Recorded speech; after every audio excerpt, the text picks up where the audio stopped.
Donc salut à tous, moi c'est Lucha Lelo, donc je suis producteur et je suis ici pour, à ce qui paraît, parler de ma vie. On va essayer, hein.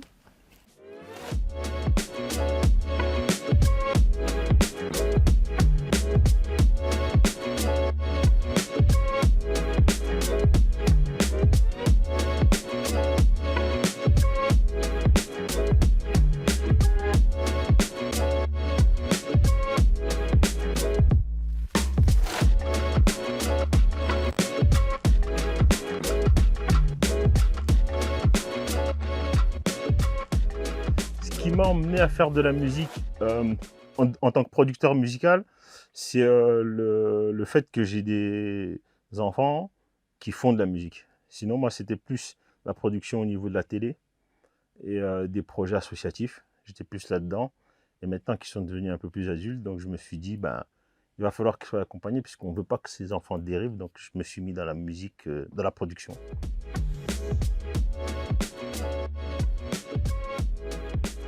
Le plan pour ma carrière à moi personnelle, en fait, c'est de monter vite fait cette boîte de prod, qu'elle cartonne et prendre ma retraite. Et puis continuer à faire des projets à côté associatifs, aider d'autres personnes grâce au fonds peut-être qu'on aura généré au niveau de ça, changer un peu de level. Si c'est mon projet personnel, c'est plutôt ça en fait.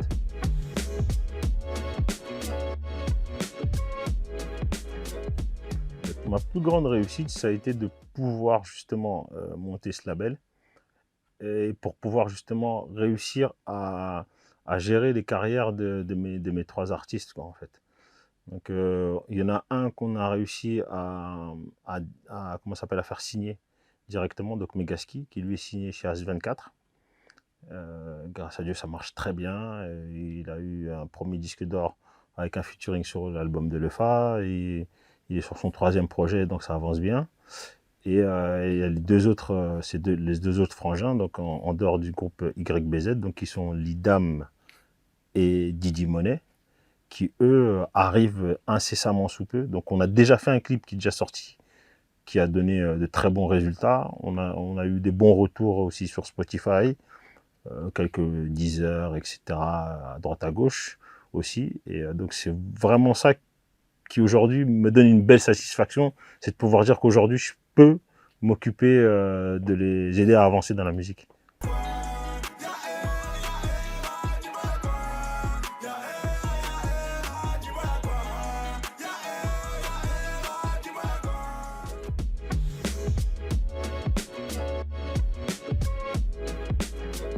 Les difficultés que j'ai rencontrées, en tant que tel, pour moi, la musique, pour la production, c'est comme la production de télé, c'était pas si difficile que ça, puisque j'avais l'habitude de faire ça. Les plus grosses difficultés, c'était le combat contre soi-même, pour pouvoir trouver les bonnes choses, les bonnes techniques. Je me suis rendu compte très, très rapidement que quand j'arrive pas à comprendre quelque chose, ben, je me lance pas. Donc ça prend du temps. J'aime bien analyser les choses, gratter, voir à quoi ça sert ça, comment on monte telle stratégie. Donc c'est plus grosse, c'est ça ma plus grosse difficulté. D'autres diraient que j'étais en procréation, je crois qu'on dit en français, mais c'était pas ça. C'était vraiment l'idée de se dire j'ai quasiment pensé à tout pour pouvoir réussir ce qu'on fait. C'est exactement ce que j'ai fait quand j'ai fait de la télé. On essayait de penser à tout, même si tout ne fonctionne pas comme on veut, mais au moins on a pensé à un large panel pour pouvoir faire ça. Et la musique, il y a beaucoup, beaucoup, beaucoup, beaucoup de clés différentes. Et donc cette difficulté, elle était là-dedans. C'était dans cette idée d'avoir le plan le plus parfait possible.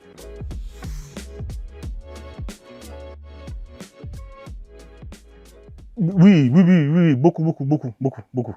Le fait vraiment de comprendre, bah, déjà comme j'analyse beaucoup ce qui se passe autour, pas que le fait d'être dans l'industrie de la musique, mais tout ce qui implique autour de la musique. Parce que les gens, des fois, s'arrêtent juste au fait, bon, je fais de la musique, je fais un album, ça buzz, on gagne des millions, et puis c'est terminé. Mais il y a tout un amas de choses qu'il faut mettre en place. Il faut penser aux impôts, faut penser à un tas de choses ailleurs. La vie de tous les jours, elle change aussi, les quotidiens. Quand tu es un artiste et que tu es un peu plus connu, bah, tu passes plus dans les mêmes endroits de la même manière, la manière dont les gens ils te voient. Donc il a fallu, ça m'a vraiment, vraiment beaucoup aidé d'apprendre un maximum de choses. Et puis le fait de faire aussi cette formation avec producteur à succès, ça m'a permis de confirmer plein de choses. Et aussi le fait de me dire, à un moment donné, quand tu as un problème, t'es pas tout seul. Tu as quelqu'un que tu peux avoir au téléphone qui va t'aider, qui va te rassurer, qui va te permettre de réfléchir aussi sur un truc, si tu butes sur une idée. Donc vraiment, ça, tout ça, ça m'a vraiment renforcé et ça m'a permis de me dire, bah, on n'a rien à perdre. On fait ce qu'on a à faire et puis voilà, si ça marche, ça marche. Si ça marche pas, au moins, on aura essayé.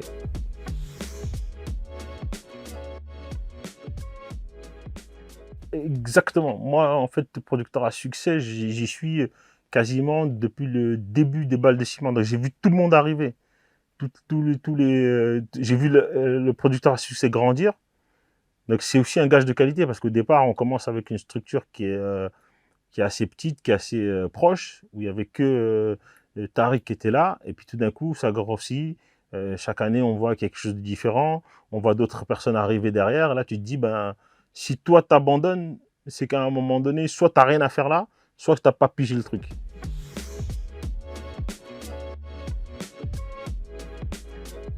Je crois que c'est une publicité sur Facebook par rapport à Tariq.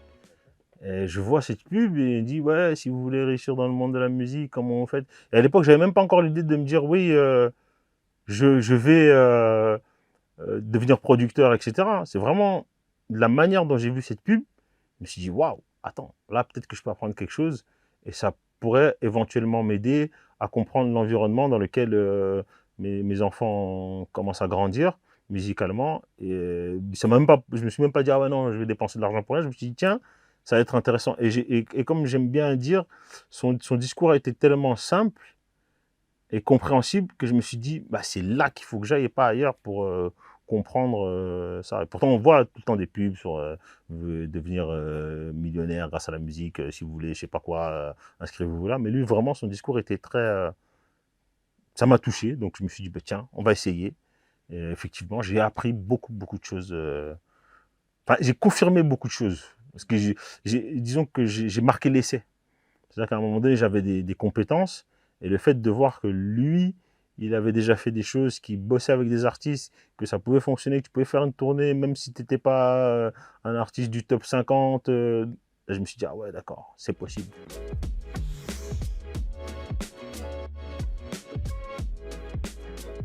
La formation, elle ne m'a pas donné un déclic, elle m'a rassuré.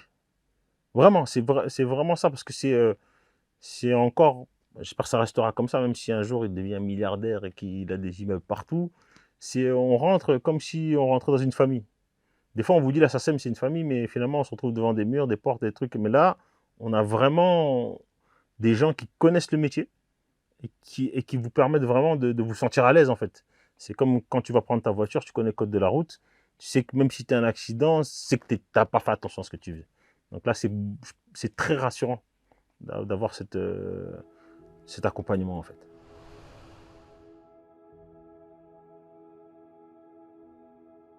Alors, pour moi, ma définition d'un artiste, euh, c'est quelqu'un qui est en capacité à avancer, quels que soient les obstacles.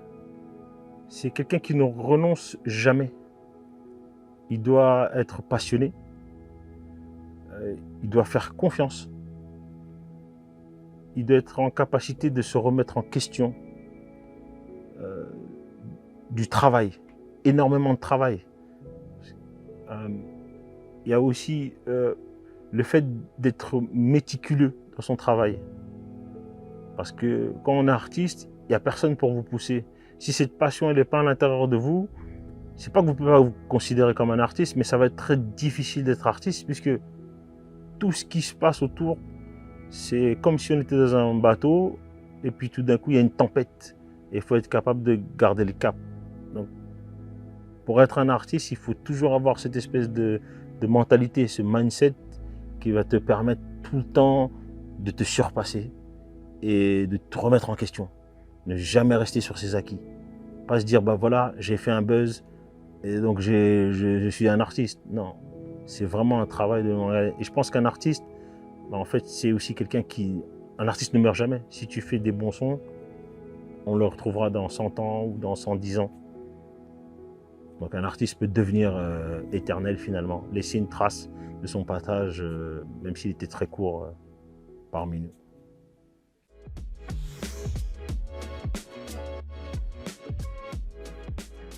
Est-ce qu'un producteur indépendant peut vivre de sa musique? Moi, je pense que oui. Je pense que oui. Surtout aujourd'hui. Surtout aujourd'hui avec les réseaux sociaux. Et, en plus, j'irais même plus loin. Si tu veux être un bon producteur indépendant, il faut être capable de t'adapter.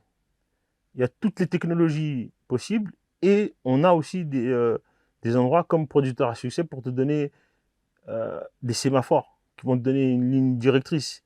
Tiens, si tu atterris comme ça avec ton avion, tu vas voir ça. Si tu vas à gauche, bah, tu vas pouvoir atterrir dans tel aéroport, etc., etc. Donc, je pense vraiment qu'un producteur indépendant peut même mieux s'en sortir que des grosses structures parce qu'on est sur le terrain. Tant qu'on ne vise pas de se dire, moi, je vais être plus gros qu'une maison de disques, on peut s'en sortir. Et on peut vivre de sa passion.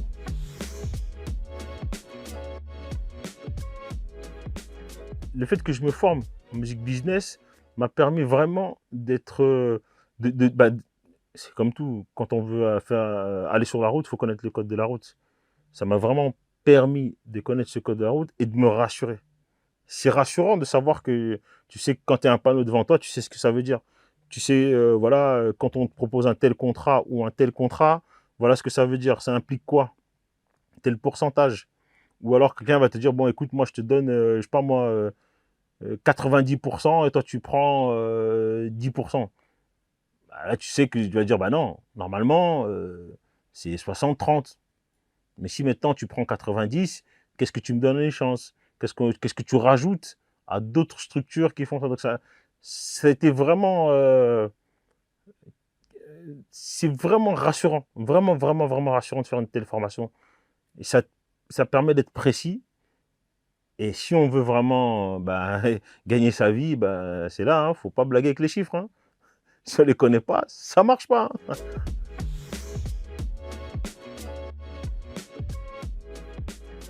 En tant que producteur, mon quotidien il est simple, c'est-à-dire que je dois toujours faire en sorte que le projet pour lequel l'artiste s'est donné tant de mal à faire émerger des studios, il puisse arriver dans les oreilles de tout le monde. Donc, on doit déjà à la base organiser les séances studio, faire en sorte que l'artiste soit à l'heure, que l'ingé s'entende bien avec lui, on retrouve les sons, avoir des prods, avoir les payer. Ça, c'est ça aussi. Faut trouver le modèle économique qui nous permet vraiment d'avancer sur nos projets. Après, une fois que le projet il est terminé, l'artiste, lui, il va qu'à ses occupations en vacances. Mais là le vrai débat commence aussi pour le producteur, puisque là, à ce moment-là, il faut trouver les accords pour la distribution, il faut trouver des partenariats pour les clips. Après, il faut faire le clip. Et il faut gérer toute cette organisation qui, quand on est un seul homme, ça ne marche pas. Donc c'est pour ça, producteur à succès, merci. Parce que grâce à vous, on n'est pas tout seul. Hein, on a des options qui nous permettent de voir, d'avoir un listing pour les radios, pour envoyer pour la promo, d'avoir une petite formation entre nous, de se voir tous les mardis et d'avoir des gens qui posent des questions. Des fois, même si toi, tu n'as pas de questions, mais le fait d'arriver tous les mardis et d'écouter, tu as peut-être des réponses à tes futures questions, par exemple. Quand tu arrives devant un problème, tu vas dire, ah, j'avais entendu ça mardi dernier, non, l'autre l'avait posé cette question parce qu'elle était déjà avancée. Donc non, ce quotidien de producteur, il est très complexe. C'est pas juste un seul métier. On a au moins une trentaine de casquettes au-dessus de la tête.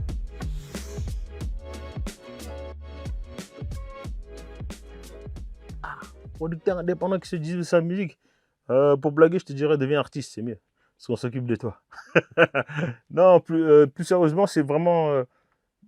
déjà, c'est pas pour dire voilà, mais viens dans cette formation. Parce que déjà là, tu n'es pas tout seul, tu es en équipe, ça te permet d'avoir des belles ouvertures et surtout être capable d'anticiper certains détails. C'est vraiment un conseil, c'est ça, anticiper. Et le meilleur moyen d'anticiper, il faut connaître les règles du jeu. Dès lors où tu connais les règles du jeu, tu peux anticiper. Tu peux anticiper ce qui va se passer demain, après-demain. C'est pas parce que tu anticipes que forcément tu vas réussir, mais au moins tu vas pas t'éclater. Le mieux, c'est que tu auras avancé de beaucoup de pas si tu as anticipé. Donc, anticipez tout ce que vous pouvez.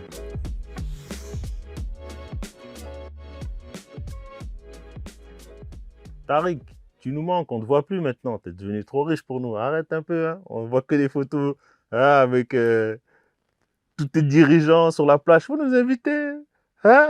Non, en tout cas, merci. Merci beaucoup. Merci beaucoup en tout cas d'avoir réalisé ton rêve.